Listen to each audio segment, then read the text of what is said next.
Hey, welcome to FitLabDaily. So today's video is going to be on hip hinging, and hip hinging is required to deadlift, kettlebell swing, and we're going to introduce a different deadlift today called a suitcase deadlift.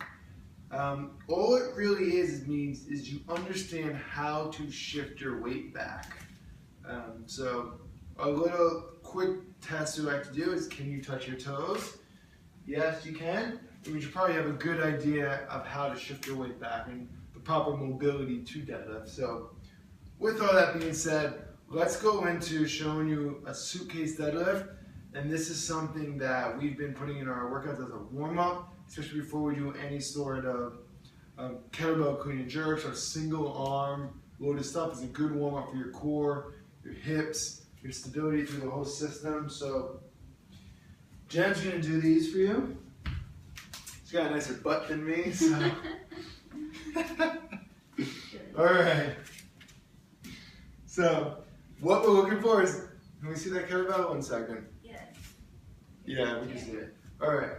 So we want to have the kettlebell right next to her foot, and now she's just going to come into a hip hinge. So come into the hip hinge and just pause. This here is going to be a solid hip hinge. Straight back. She's got her knees a little bent like in a deadlift position. And now she's gripped the kettlebell, she's turned on her lats, and I stand up.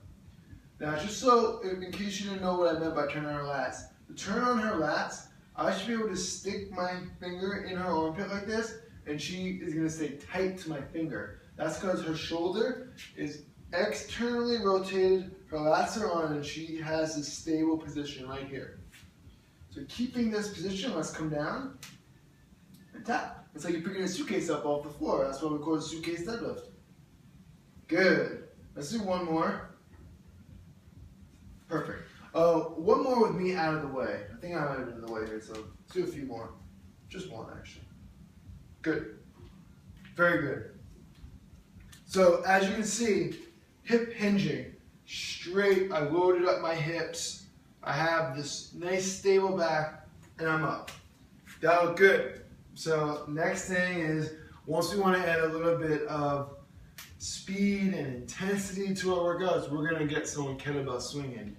Another thing that's been showing up a lot on our workouts, one exercise that we do a lot personally, and with our clients we do it a lot. So I'm just going to let Jen show you a few, and then I'm going to cut in and give a few tips.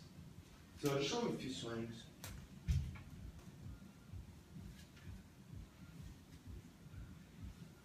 Good, 2 more? Good. So, essentially, it's the same exact thing, just fast. It's a fast deadlift. What she did was, she gripped it, she set her shoulders in, so she held on to that handle. So if you see this handle, she gripped and then rotated in. It's this rotation right there, and that set her lats in. And then she just hinged, and she came up explosively. And one common error we see a lot when people swing is they go too far back. So we want to make sure we're straight up. So that's going to come connection through your core, hips, and quads. Everything is really kind of co-contracting, so we end up tall and not overextended back. I'm sure everyone's seen that. Have you seen people swinging like that, Jen? Definitely. So, again, let's pick up the kettlebell. I want to just now go a little bit slower and show out some points. So she's all set in her deadlift position, and now she pulls back, and this is what I'm talking about. Oh, nice, fancy one there. Yeah, do 3 of them. And then I want to show one overextension, just so everyone sees what that looks like. Good. Now let's show what we don't want you to do here. This is what I was saying before.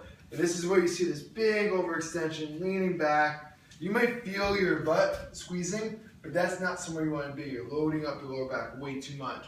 So it's just straight up tall. Those are 2 variations of a hip hinge and 2 exercises we've been posting a lot in our daily workouts. Your suitcase deadlift and one of our favorites, your kettlebell swing. That's it for today, guys.